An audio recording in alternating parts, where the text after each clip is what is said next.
மாண்புமிகு பேரவைத் தலைவர் அவர்களுக்கு நந்தன் கால்வாய் திட்டம் ஒரு 50 ஆண்டுகளுக்கு மேலாக எங்கள் மாவட்டத்தில் மிகப்பெரிய, அதுவும் விழுப்புரம் மாவட்டத்துக்கும் பயனளிக்கக்கூடிய ஒரு திட்டம். அந்த திட்டம் ஏற்கனவே சில கட்டங்கள் நடைபெற்று இருக்கிறது.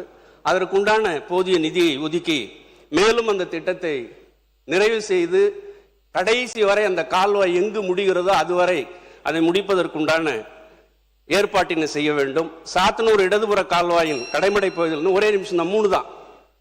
சாத்தனூர் இடதுபுற கால்வாயின் கடைமடை பகுதிகளில் உள்ள ஏரிகள் பயன்பெறும் வகையில் புதிதாக கால்வாய் வெட்டும் பணிகளை மேற்கொண்டு மேலும் 11 ஏரிகளை சாத்தனூர் அணை பாசன ஆயக்கட்டில் இணைத்து பாசன வசதி ஏற்படுத்தி தர வேண்டும்.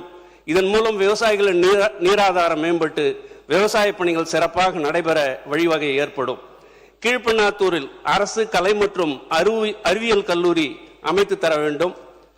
வேட்டவளத்தில் தொழிற்பயிற்சி நிலையம் அமைப்பதற்கு உதவி புரிய வேண்டும். கீழ்பெண்ணாத்தூர் சட்டமன்ற தொகுதிக்குட்பட்ட விரைவூர் பகுதியில் ஒரு தீயணைப்பு மற்றும் மீட்பு பணிகள் நிலையம் அமைக்க கேட்டுக்கொள்ளப்படுகிறது.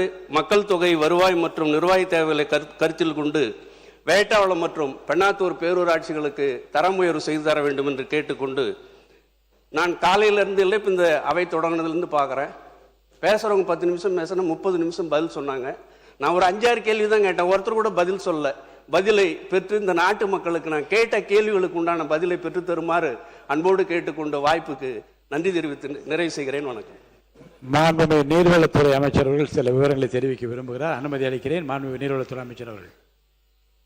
மாண்புமிகு பேரவைத் தலைவர் அவர்களே, கடந்த காலங்களில் நீர்வளத்துறைக்கு ஒதுக்கீடு செய்யப்பட்டுள்ள நிதி 2021-22 2520 கோடி .63, 2022-23 ஆண்டில் 3937.37, 2023-24 4095.39, 2024-25 3274.39, 2025-26 3855 கோடி .02.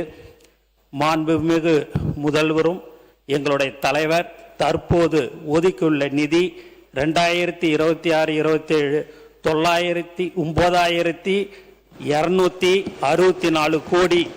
இதன் மூலம் நீர்வளத்துறையில் திட்டங்கள் விரைவாகவும் வெளிப்படைத்தன்மையுடன் செயல்படுத்தப்படும் என்று தெரிவித்துக் கொள்கிறேன்.